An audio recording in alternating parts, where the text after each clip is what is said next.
性哈，那我就不一一的跟大家问候哈。很高兴哈，就是今天来这边，我们校长来义大，我第一次来这边看他，来找他，所以我今天也蛮兴奋的。其实我蛮羡慕一所大学的哈，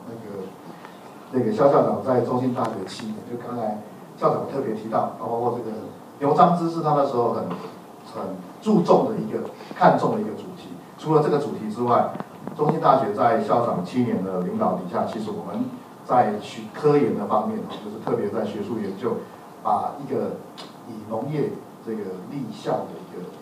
一个学校，把它拉到一个就是让整个台湾看到中部有一个中兴大学。这其实我很羡慕一所大学肖校长能够得到像肖校长这样的人才来领导大家。那我这样开始讲的意思是说，其实我大概在这个像那个吴老师，吴校长其实也是我的老师了哈。那在他们这些前辈底下，我在台湾的天然药物界其实是很后辈哈，就是算是比较后辈的学生哈。那但是我虽然是这样子哈，就是说，但是我做了很多很有趣的题目。那但是我在选题目的时候，只有一件事情是我一直在所谓的坚持的，就是说，如果有很多人做的题目，我尽量不要做哈。那你说，那为什么要做牛樟芝？其实牛樟芝的时候是真的被肖校长压着头下来做。但是我那时候混很久，因为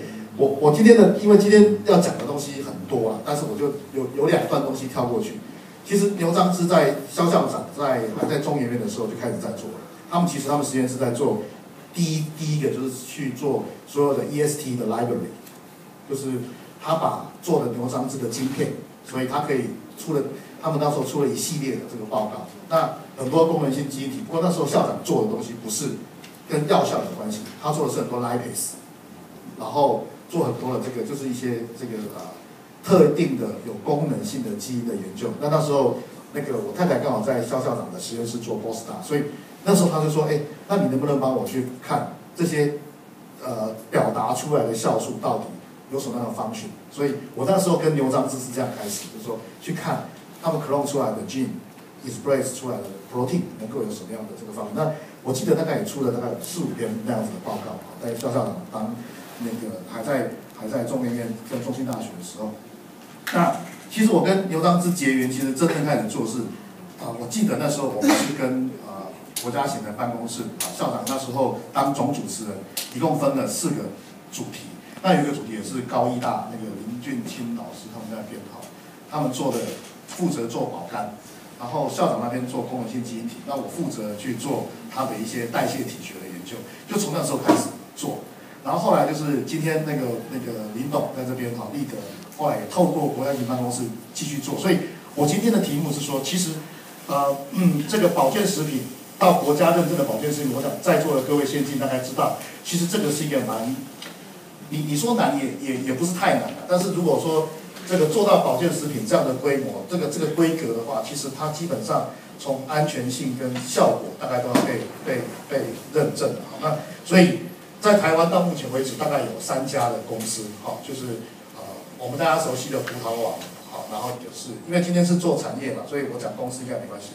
一家是国鼎，那一家就是立德，他们有得到这个认证。那我其实今天就跟各位其实要分享的是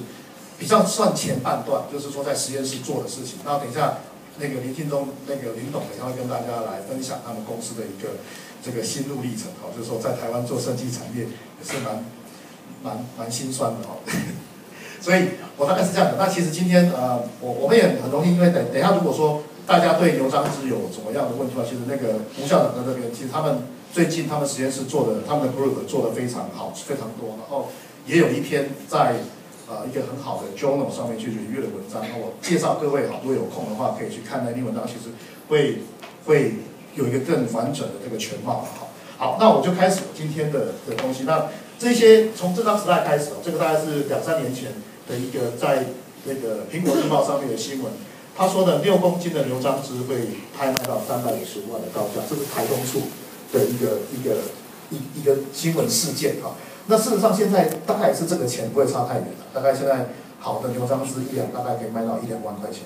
大概2万块钱。那1斤的话，反正我在 paper 上都讲说，牛樟芝的价格大概是1公斤是15000块美金了。大概是这样，所以有这样的价值，所以我们今天才有这么多的厂商，这么多的学者啊，那愿意去做这样投入这样的事情哈。那我是森林系的人呐，哈，那但是我想跟各位介绍，这个是一个牛樟树哈，它大不大？很大。这张照片是我拍的哈，你看人在这里。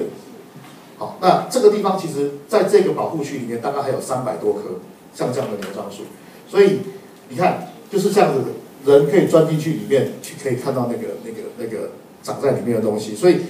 我给各位看这张图，其实告诉各位说，其实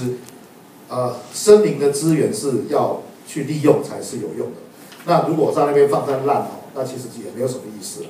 那现在我们一直在跟林务局看，就说讲说，其实。我今天等一下要讲的东西，其实你会发现说，我还是认为说，牛樟枝要长在牛樟树上，它才会真正成就好的品质啊。那所以这个产业基本上的那个关键点还是你能不能拿到这个牛樟树的这个木材，好，这个是我先说。那它很特殊哈，牛樟的这个果实哈，跟有一个叫做某樟。某樟就是有没有的有，中间少2根，那个叫某，台湾话叫做帕菌。其实他们以前在古时候，台湾的树木学的课本是把它处理成同一棵树。那后来林试所的林占标林博士，现在是在台大植物科学研究所，他把它处理成2个种。那其实这2个树呢，基本上你如果没有看到果实，其实很难分辨。那牛樟呢是属于看那个和尚那个深茂型，那某樟是子弹型。所以你要看到果实才知道。那其实基本上，我们是认为说，其实这2个树其实它的就是说亲缘是非常相近的。那成分呢，树的成分在精油上面也是蛮相近的。那我是没有做过某樟啦，但是牛樟树的东西其实蛮特殊的。它的这个木材的这个萃取物，它其实是一个非常非常特殊，非常特殊。讲特殊就是说。它里面的100克的萃取物里面，居然有25克，就是25%的萃取物，是一个大家很熟悉的成分，叫做西萨明，就是芝麻素。在木头里面，芝麻素是一个很特殊的。那某樟我是不知道，但是这一棵树就是很特殊，它2个就是那个骨架的木分数lignan，那个东西其实是蛮多的。那所以也可能是因为这样成就它很特殊的这样的这一支菌哈。这支菌其实是一个，比如说你把牛樟的精油去处理别的腐朽菌，可能会被抑制生长，但是牛樟枝这个菌用精油去处理的时候，它反而会促进它生长。所以是这支菌跟这一棵树，它们之间的这样的关系是非常的特殊的哈。好，那我曾经整理过这样，就是说其实这几个东西都是在这2个是在中国的这个。中药做中药的典籍里面常用的灵芝跟桑黄，但是这个牛樟枝呢，其实在我们的这个所谓的传统的这个医药典籍里面，并没有这个东西的哈。那所以很多的包括立德公司，他们在立德生技也去尝试的在想要去中国大陆去做一个所谓的健字号的保健食品的申请，但是在中国呢，现在还是把它处理成一个新的种源，所以。我们变成说，台湾的厂商要到中国去，必须要从头开始再做一次哈。那所以这个基本上就是这支菌，就是说它非常特殊嘛，因为牛樟树是台湾特有的，所以这支菌长在这里，这个也是台湾特有。所以刚刚校长也说了，这个是台湾的国宝哦，就是其实别的地方没有。但是呢，这句话我要跟校长也报告，其实不能说没有，其实日本中国现在我们很多人都拿过去那边的，所以他们在做这个事情。那所以从这个角度看，如果我们台湾再不努力哈，这个我们能讲说台湾特有，也不知道能够讲多久哈。那所以现在是这个有这个问题，这个所以我觉得我们应该是要想办法让它把它 promote 到整个那个国际的舞台哈。那其实过去牛樟树在台湾的岛是广泛分布的，那其实最适合它生长大概是500公尺到1000公尺这个范围。但是我们现在有塞到一些牛樟树，它是可以在平地生长的，所以适合这个我们的比较热的环境。但是有一件事情是一定不能够去改变，就是说牛樟树不管是你在什么地方，它必须有好的水源，就是它要有水。那但是因为这个林务局或是森林系的人在种树，种了树之后，他其实不会去灌溉，也不会去施肥的，不会。施肥就只有在苗木的时候会施肥，种到土地上就是要靠天的。好，那所以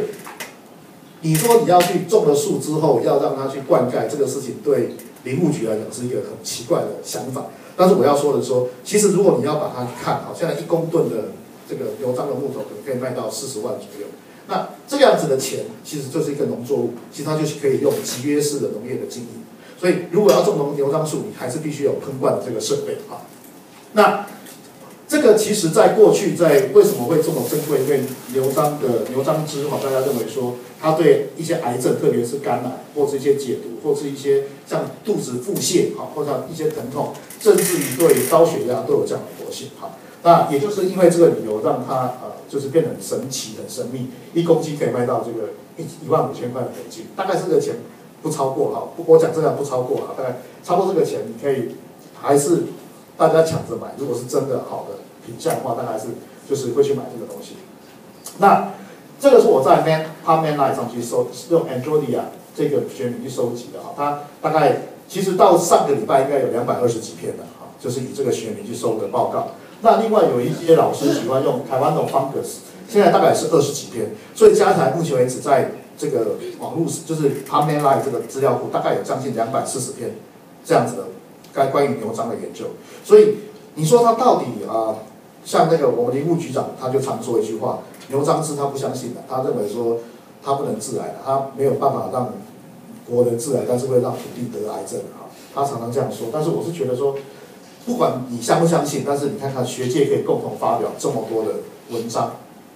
在市场上这么多疯狂的在被收购，你说它有没有用？大家知道就是大家去想想这个道理那到目前为止，这个是在2011年大概其实新的话也没有再多了大概就是这样子。它大概有一些这个 sesquiterpene 到 diterpenoid， 然后一些这个三铁类包括一些这个固醇类就是以 ergostan 跟 lenostan 这个为骨架的这样子的三铁类那还有一些这个是比较在菌丝体那有4个木分数，我是很强烈的怀疑这个是木头的因为它分到的木分数都是那个 sesame 那个骨架的东西，所以大概是当初在发表的时候，那个实验室在没有把木头刮干净，所以有分到这个东西。然后有一些苯环类的小苯环的这样子的化合物也很多，特别是菌丝体跟脂实体都有那还有一些其他的化合物。那其实这边里面，其实我觉得比较存疑的那可能等下吴校长可能可以给个 comment， 就是说，其实这些双铁类化合物，我认为因为以这个我们对于这个生合成的机制来说你有 sesquiterpene 变这个 triterpenoid， 这个是我觉得还 OK 啦。那这个双铁类的化合物，我一直在认为说它可能是也是来自于这个木头里面的成分所以这个是我觉得比较少了，因为我们以这个菌的来讲大概都是以 sesquiterpene 跟 diterpene 比较多这是我这样的。但在这些里面呢，其实回到刚刚这些成分我们大概清楚，但是我们在发展所谓的这个 herbal medicine 或是 functional food 的时候，其实有一些很重要的观念就是你要去克服一个叫 consistency、safety 跟 efficacy。那这个一致性就非常的重要。那台湾有很多的实验室都一直想要去对这个牛樟汁的成分做一个就是产品也好，或是这个指示体也好，能够让他知道它里面到底有什么。那为什么？因为不管你要发展成任何的一个这个作物或者是一个要国际化的东西，你就要很准确的告诉人家说你的里面到底有什么。所以那时候我们这个文章是我跟肖校长一起发表的就是我们做了一篇叫做它的这个代谢的指纹图谱，对于这个牛樟汁的这个脂实体在不同的这个收获的期间，你是几个月收下来的？还有呢，它养在不同的木头上，它到底会产生什么成分？那我那时候我们在想说，其实这个你要选定的一个成分里面，我就去把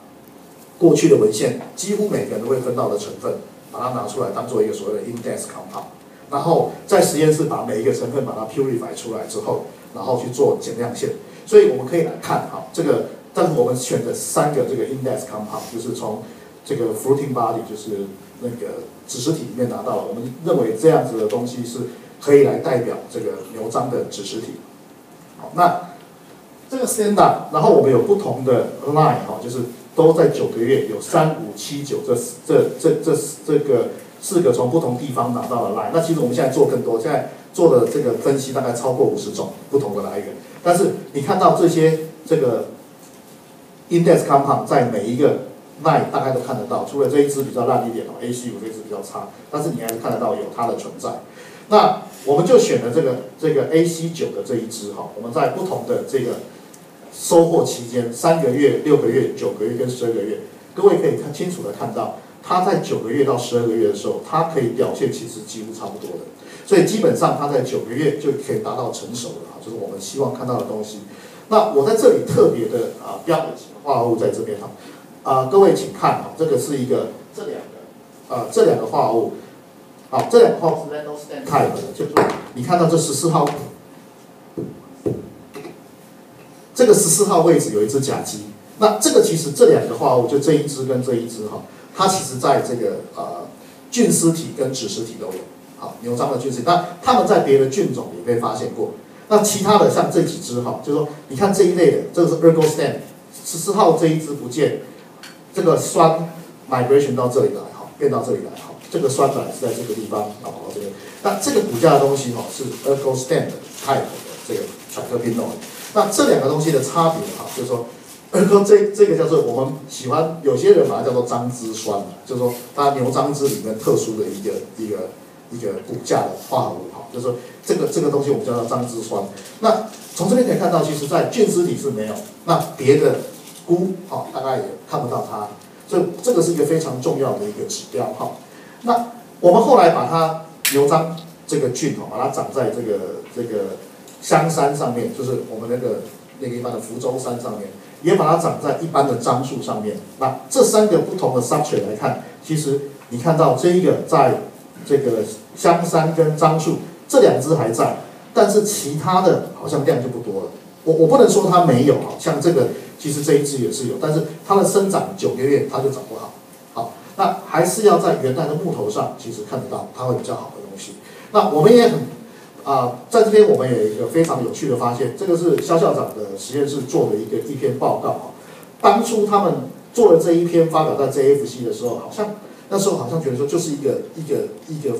酵素之道，它的酵素叫做14阿尔法的 demethylase， 就是14号甲基的去甲基的这样的东西。但是各位可以看到，我刚才是特别说，就是说。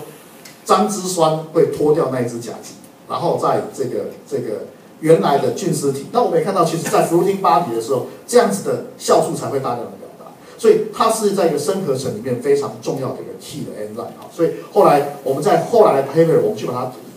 推演出来说，这 Lano-Stan 的 type 的东西会因为有一些这个像 cytochrome P450 的这样的 enzyme， 在跟14阿尔法 demethylase 那个东西共同作用下。把它变成这种 Ergo-Stan type 的这个 Triterpenoid， 所以这个是非常重要。那我今天没有讲的是，还有另外刚才校长有特别提到的，就是说，其实我们的在肖校长跟李文雄院士的这个 group 里面，我们已经把整个樟脂的 transcriptome 已经弄完了，准备要投稿，已经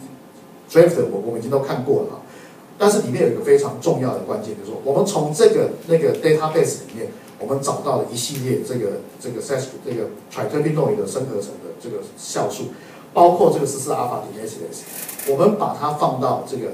菌丝体里面。现在我们已经可以在菌丝体的这个 agar plate 上面去生产出主要的像 Enzyme C 这样的这个 Ergo-Stan type 的 Triterpenoid。所以这一点是校长当初的那个梦想，现在已经看到了，就是说我们可以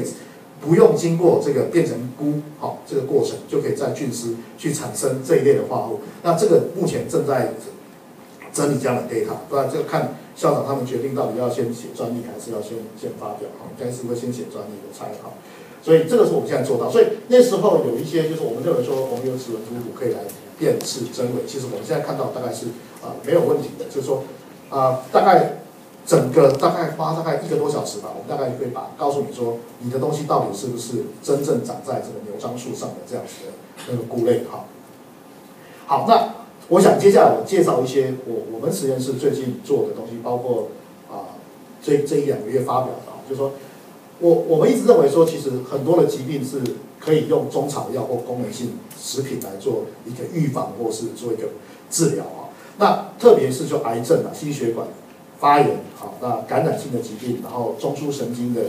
这个病啊，那这不是神经病哦，这个是像忧郁症啊，然后那种焦虑症啊，这个 central nervous system 的 diseases。那当然还有这个 syndrome 但是这里面其实我认为这个 inflammation 啊，发炎是这个很重要的一个过程。那我的老师哈，有个老师叫郭岳雄郭老师，他常跟我讲说，这个所有的疾病都是从发炎开始的。好，那所以发炎虽然没有什么药在什么样的症状是要做功能性食品，但是如果你看到一个东西可以抗发炎，大概它有机会再往下发展下去。好，那大家这边看，其实这些疾病都是跟发炎有关系哈，所以我们认为说，如果你可以找到用 inflammation 做一个筛选的平台，你大概可以往下去继续发展。那这个是大家看，这是直接让老鼠的体内发炎，然后让它服用这个牛樟芝的这个初萃取物、乙醇萃取物，我们可以看到它其实随着剂量的增加，让老鼠的发炎可以从这个大概浓度哈 NO 的浓度，体内 NO 浓度37.8降到这个8.8。这是非常显著的，就是说你让老鼠的体内的在血液里面、血清里面的这个 NO 可以大量下降，所以从这边也看到，其实牛樟芝真的是一个有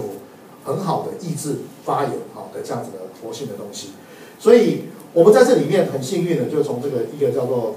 我们所谓的这个生物活性导向的分离策略，找到一个叫 Androcanfin A 这个化合物。那这不是一个新的化合物，在过去已经2007年就发表，但是那时候没有仔细去做它的这个 anti-inflammation mechanism。那我们透过包括在体外的这个细胞的实验，证明说它其实是会让 NF-kappa B 的这个 pathway 被抑制掉，然后它可以避免就是我们可以看得到，它可以这个 polyacetylene 的化合物就具有这个野生的这个可以抑制因为 LPS 所诱发的发炎反应。那其实这个是非常重要的一个化合物。那这个化合物其实在那个吴校长的实验室已经完成全合成的这个过程，所以它可以用那个就是用那个有机合成。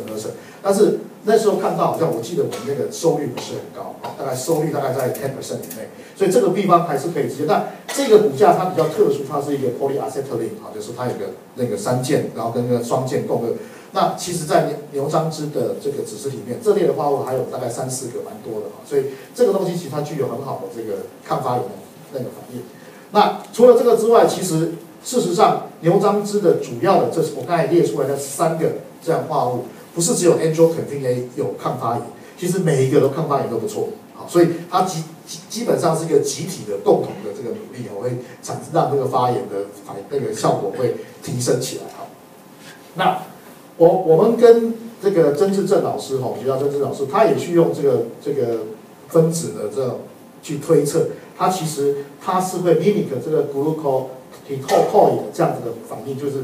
会筛造这样的酵素里面这一类的骨架的东西都有这样的反应，所以这时候是经过这个电脑的运算去推测出来说它有这样的活性。那事实上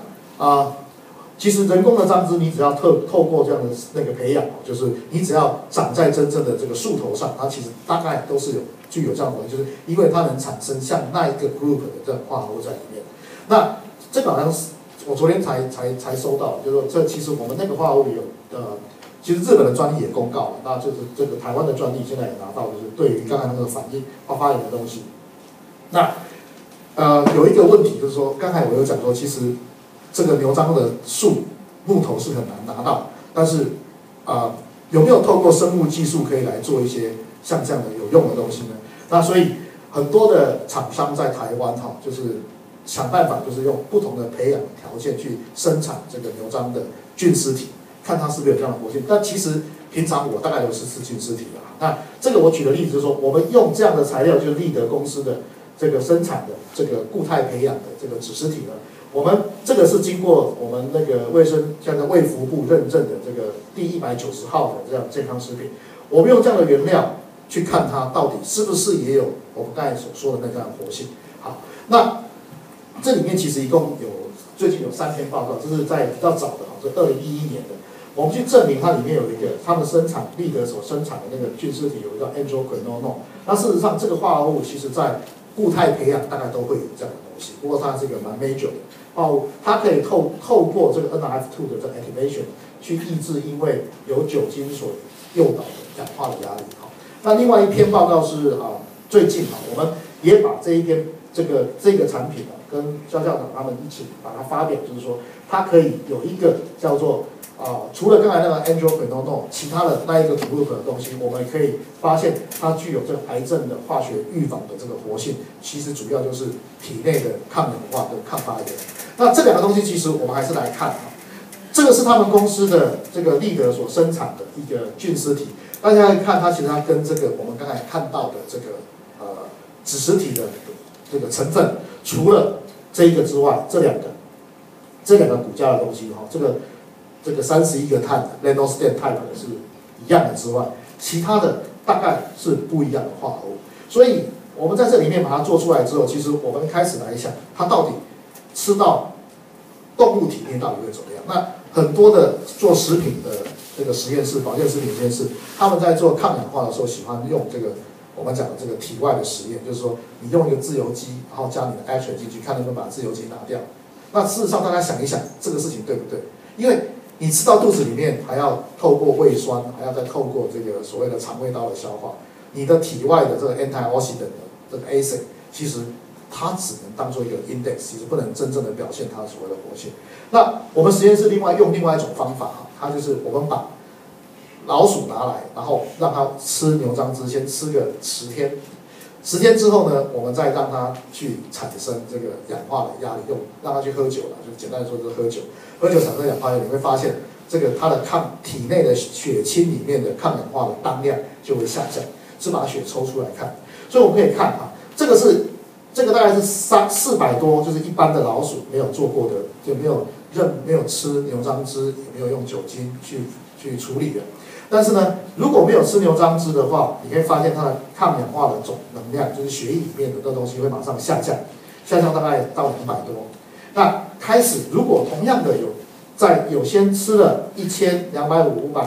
这3个不同的 dosage 的时候，我们会发现250、500、1000，你会发现它的这个抗氧化能力会回来。然后呢，其实呢，我们来比较这两个事情。这两个事情是这个是有没有喝酒，这个是有喝酒这个是有喝酒。我会发现有一点点的酒精的刺激，它的抗氧化能力会比没有喝酒还好一点。所以适度的压力跟 stress 其实对我们人体是健康的所以我们看到，但是这不是我要来讲的重点，我讲的重点是说，牛樟芝的菌丝体的萃取物的确是可以让这个体内的抗氧化能力可以增加。好，那 control 组是我们大家熟悉的这个 Silymarin 但是一个保肝的药，但是你看它用到200，其实可以跟这个 Cru action， 就是 Cru 的 action 1000，其实有这样的差不多的活性。那当然大家所关心的，因为喝酒之后的这个 GOT 跟 GPT 大概都会很显著的提高，但是有经过这个我们的牛樟芝的处理，它会马上下降，这是在动物的体内实验。那我们也看到另外比较好的这个 glutathione transferase 这个抗氧化的酵素，经过牛樟的菌丝的这个处理之后，它还会提升，所以可以看出来它的抗氧化能力增加了。那另外一个这个醛类的这个氧化损伤的，它也会降低下来。所以这边看到，其实让老鼠去吃这个菌丝体，这个健康食品，它的确是有很好的表现那也看到脂肪肝这个是正常的。那有处理完之后跟没有处理，其实我们看到脂肪肝的这个现象会下降。那我们也分到了这2个主要的 major 比较好的这个抗氧化的 fraction， 一个叫 androquinone， 一个叫 4-acetyl-androquinone B。其实这2个其实蛮像的都是一些就是我们其实这个东西是那个 Q10， 你们在那吃抗氧化酵素，它是在 Q10大概是3个接3个而已。那这个东西其实是牛樟的这个固态培养里面主要的成分。那我们这2个都证实，这2个成分其实一样的 data， 就是说它会让 GOT、GPT 还有 MDA 这个氧化损伤会降低，然后呢，抗氧化酵素的活性会增加，就对这个新工康炮来讲那主要是透过什么呢？其实我们可以看到，其实里面有一个叫做像这个 HO1 的这样子的抗氧化的第2型的 Fas2 的 enzyme， 它会大量表达。那这个 TNF 阿尔法这个抗发炎的这样的 enzyme 会降低。那最主要是透过我们所谓的 NRF2 这个在核内，它会大量的表达表示 NRF2 的确是从核外跑到核内。那它的 binding 的 domain 这个 anti-oxidant response 的 DNA 它会大量被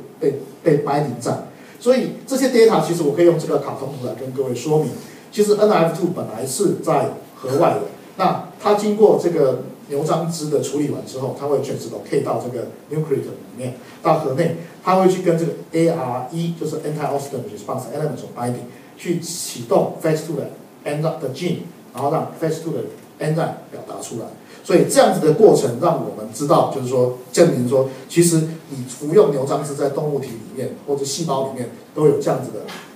透过这个 phase 2 enzyme 的表达来保护你不要受到氧化的损伤。好，那我们回来再看这个东西哈。其实对一个肝脏，其实我们这个一个人的死亡会从这个包括你的肝脏的纤维化，然后开始就是会整个这个肝脏的形成这样脂肪肝啊、纤维化，然后到最后让你产生癌症或者是产生让你死亡。那这个过程里面，如果你能够把这个所谓的这个那个活性氧分子来做一个抑制的话，那大概就可以避免这样的事情产生哈。那因为活性氧分子可以透过我们讲 NRF2 的这个 target gene， 我们去把它做抑制。那这样的过程其实，在我们的 Curiosity 的里面我们也做到，在 single compound 里面这个单一的化合物在细胞里看到。那我们很好奇，如果让牛樟芝的纯化合物让老鼠吃到底会怎么样？那这个事情其实对一个可以合成的药物来讲是一件那个就是不是太难，反正就是做动物实验。但是做这个实验非常概而讲，一直跟各位讲就是说，牛樟芝这个1公斤大概要这个15000块美金，那你要分到可以做动物实验的 pure compound， 其实真的是要有很雄厚的财力才可以做。那刚刚好，我们刚好手上牛樟芝还不少，所以我们就分了一些纯化合物，我们就来做动物实验。我等一下来马上跟各位讲，有没有在动物里面也有这样的现象哈。所以我们来看哈。牛樟芝里面，我用这个化合物代表叫 N-Syn-C 哈，我因为它的量蛮多的，所以还算好分个几克大概没有问题哈。所以 N-Syn-C 它是我们刚才讲过的，就是这一类的化合物，我们已经在外面证明说它的确是可以有抗发炎的表现。那我们用一个实验哈，就是说它能不能在动物体内也可以来这个让 NRF2 能够表现？所以我们来看，我们就用一个。因为让动物在让它吃久比较容易去做一个那个定量，所以我们就直接用一个大家常用叫 AAPH， 它是一个稳定的自由基。那这个自由基呢，我们现在看，我们用这个化合物来看，它的确自由基加这个自由基加到那个 cell 里面，它会让整个细胞的存活率马上下降，表示这个细胞是受到氧化的损伤。那如果说有 N-Syn-C 下去的时候，在细胞里面共同培养，它会让存活率增加，表示我应该这么说哈，我们过去在筛这个所谓的抗氧化的东西，其实筛到的东西大概都是那个 phenolic compound， 因为 phenolic compound 它会抖内那个 proton 出去，那这样的话会不会抖内呢？其实我认为不大会，因为这个 OH 大概不会抛出去，所以基本上呢，它大概不是一个抗氧化物，它不是一个抗氧化物，所以它不会透过直接去把这个自由基把它拿掉，所以它可能是透过别的机制让细胞去启动抗氧化的能力。那我们来看下去，就是说，你看哦，如果说 N-Syn-C 它的确会去抑制因为这个细胞里面因为 AAPH 的产生了这个 ROS 跟 ROS 你看，如果说有加上这个细胞有处理 N-Syn-C， 它的这个活性氧分子会很显著的下降。那呢，如果说这个过程其实跟什么一样 ，NAC 是一个抗氧化剂，直接抗氧化剂，它也会有同样的功能，所以表示这两个事情是，你看我觉得是蛮有趣的，就是说你看到这20加20，其实可以看得到，它其实它扮演的角色就是启动整个抗氧化的能力。那大家关心的在细胞里面的 GOT、GPT， 还有 glutathione transferase 跟这个氧化损伤。我们会发现，有 N-Syn-C 加 AAPH 的时候，它可以很显著的让它回来，就是说它可以让体内的这个 GOT、GPT 它的量会下降，然后呢，抗氧化的这个酵素的浓度也会增加。这边我的 Positive Control 11 Marin， 大家都说，你你是不是在找这种保肝药？其实不是啊，你自己看啊，这里是100，这个是10，我们用量只有它的大概1/10，好，就可以看得到这个活性。所以基本上这个 pure compound 从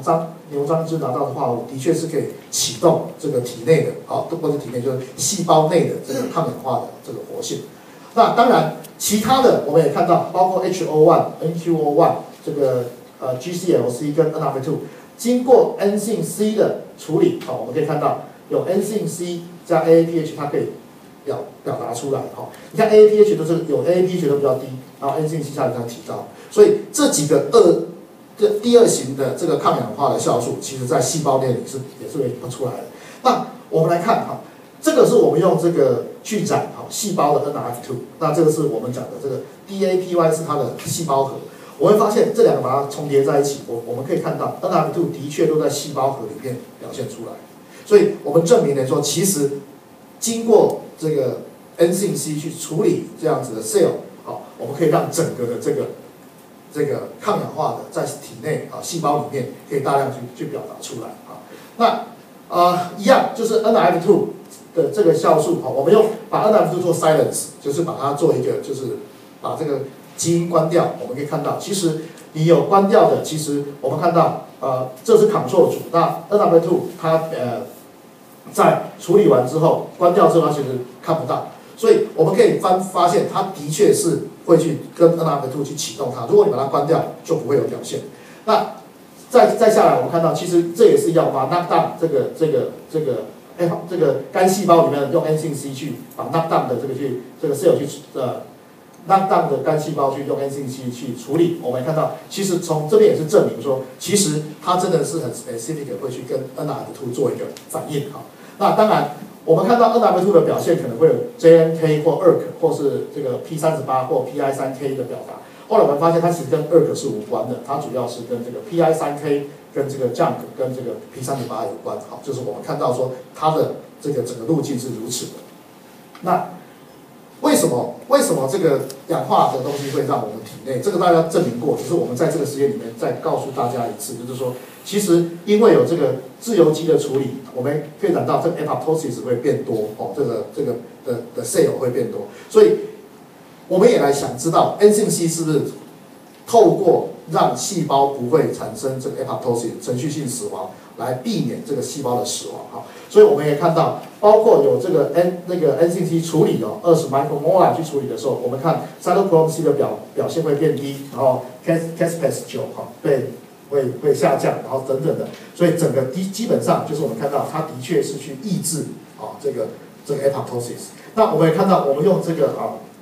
caspase-3 的抑制剂来做一个这个抑制，我们看到它的确 N 性 C 处理完之后有 N 性 C 的会它关掉，它其实没有表现，然后这样看到其实有比较显著的，所以它的确是让避免 caspase-3 去产生这样子的表现那一样 BOX-BCL2 这一样也看到，所以基本上我们看到整个的这个我们的处理完之后的它的细胞是因为有自由基去诱导细胞产生这个 apoptosis。然后有 N 性 C 下去可以保护它，不会让 apoptosis 进行下去。那这个基本上在细胞里面看到。那到动物里面会怎么样呢？其实我们来看，就是说，如果我们用老鼠去处理 AAPH， 我们来看它的这个，然后同时用25、50跟100个 milligram per kilogram 的 dosage 去处理老鼠，让它去吃这个 N 性 C。我们会看到，在血液里面的 GOT、GPT， 你看看，就是说，它的确可以让它从6.2可以下降到4.2，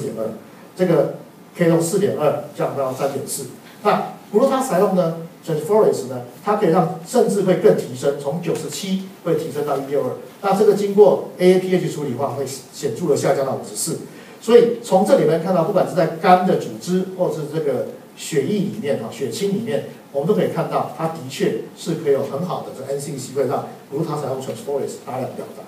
那氧化的损伤会从这个20会降到64，所以老鼠吃了这个纯的化合物之后，它的确也是让整个的这样子的保肝的那个现象，这个活性产生出来。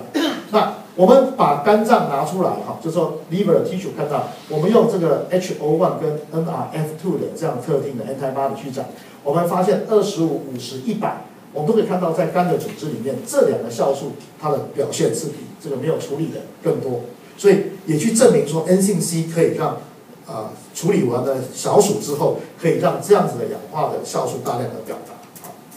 那当然就是说我们看 HO1 跟 NRF2 expression， 在我们直接看它的去定量它的蛋白，也是有这样的表现，除了刚才看到之外，所以我用这张图跟各位做一个整理嘛，就是说 AADH 这样的自由基去到动物体里面之后，它会启动这样子的粒线体也好，或者是说这个 BAX 这个粒线体里面看到的，或内质网粒线体跟内质网里面的 release 出来这个 caspase 的这样子的apoptosis， 然后呢，因为有 N 性 C 的进来，可以启动 NRF2 去启动第二型酵素，来让这样子的这个因为氧化损伤所产生的泡沫表现这个被抑制下来，所以不管是从细胞或动物，我们都证明它的这样的活性。好，那这个 paper 已经 online 了，就是我们证明说 N 性 C 可以去保护这个 liver tissue， 去这个透过 NRF2 dependent 的 mechanism 去表现。好，那我想我大概也是讲到差不多了哈。那但是我必须把这个棒子交给下一位 speaker 之后，我要跟各位报告说。其实当初国家型办公室来找立德透过国家型办公室来找我的时候，他们公司已经很认真的去做了一些事情，就是说那时候来找我的时候，他们其实已经做完了这些包括我是董委会也好的那个重金属残留农药什么都做完了，但是他们就是因为在自己的 lab 没有办法去做所谓的这个 metabolite 的发酵率。还有它的一些功能性的这个验证，所以来找上我。那所以这是一个我觉得是还蛮不错的例子，就是说产业界跟学界这样的互动。那我也是在这样子的基础下，我相信他们的东西是好东西，所以往下做下去。所以呢，那时候这个计划，我想那天应该1个月前吧，校长也在，就是说国家型办公室这个产业发展方案里面选了12个计划，然后认为说是一个成功的一个这个产业的合作的计划。所以颁给立德跟我各一个叫做台湾的登通奖，就是在讲这个事情。那时候呢，其实我们的实验室跟立德的我们是活性确定、成分分析跟指纹图谱的这样的这个东西。那我们也通过知识产权的保护去做一些 patent， 然后产品上市。那其实那时候我们的目标只是想要建立一个标准化生产的这个抗发炎的张支这样的东西，小目标。那我也没想到说这4、5年下来我们把整个东西把它变成一个，就是说逐步的去把这个越做越有趣了。然后因为自己也在吃牛樟芝，越吃越有信心嘛。那其实我跟各位讲，我真的每天都会吃的但是吃这个产品因为我知道它里面的成分是什么，所以这个是一个很好的例子，就是说从这个森林里面的一个产物到实验室，然后再到这个产业界去做一个这个行销所以整个的过程，其实这个产学的合作模式，大概就刚才跟各位报告了，大概是这样子的模式就是现在大家也可以在市面上买到立德生技的这样子的有樟芝的产品好，这是最后一张 slide， 所以我要特别感谢这个校长的督促还有协助跟帮忙大概是督促比较多了所以我那时候要很认真的去做那这个是等一下会另外一个是那个林金忠林董事长。那其实还有另外一位幕后的工程是那个台大实验林的肖文伟肖博士他有很好的养菇的技术那这2个实验一个是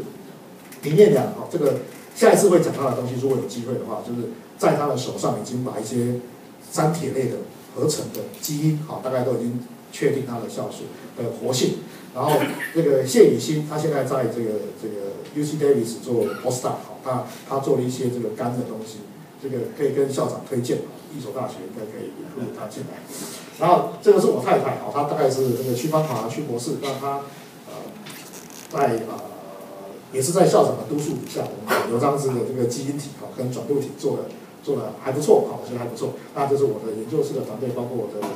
指导教授张尚正张老师就是大概这个过程里面就是把这个事情做了那这张最后一张 slide 这张 slide 是以前校长在中兴大学的时候一直说我出来要做政策性的宣导，所以我一直每次演讲都会放这张 slide。